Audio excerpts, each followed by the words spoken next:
Et comme chaque mois, nous vous présentons un résumé des changements à venir pour ce mois, un rendez-vous habituel qui vous permet donc de vous préparer aux nouveautés du mois. Bonsoir Clémentine. Alors, qu'est-ce qui se prépare pour ce mois de mai ? Bonsoir Antoine, alors j'ai listé pas mal de choses mais j'ai fait quand même une sélection de 5 évolutions majeures pour les 31 jours à venir. Et on va d'abord parler d'argent puisque les prestations sociales elles vont être revalorisées.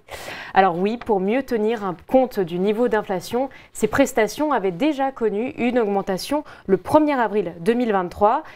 En 2024, le niveau a été établi cette fois-ci à 4,6% au lieu de 1,6% l'année dernière, ce qui nous donne plus 44 € pour l'allocation aux adultes handicapés, plus 27 € pour la prime d'activité et le RSA.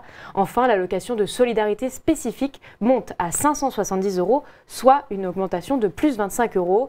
Et cette mesure, Antoine, elle sera effective à partir du 6 mai.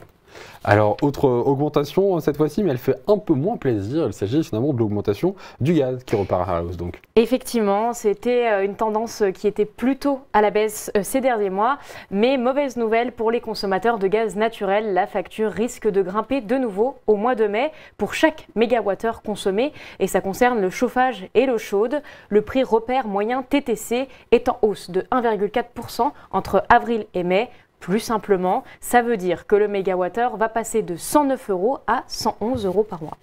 Et alors parlons santé désormais avec cette nouveauté chez le médecin, Clémentine. Alors nouveauté, et cette fois-ci ça concerne le reste à charge. Quand vous allez consulter un professionnel de santé, vous allez payer non plus 1 € mais 2 €. Alors comment ça marche ?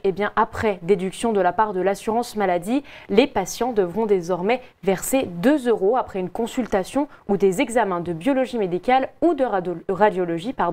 Cette mesure, elle entre en vigueur à partir du 15 mai et ça permet de répondre à la dégradation des comptes de la sécurité sociale. Et alors on termine avec le CPF et la prime rénov, deux aides de l'État qui évoluent un petit peu au mois de mai.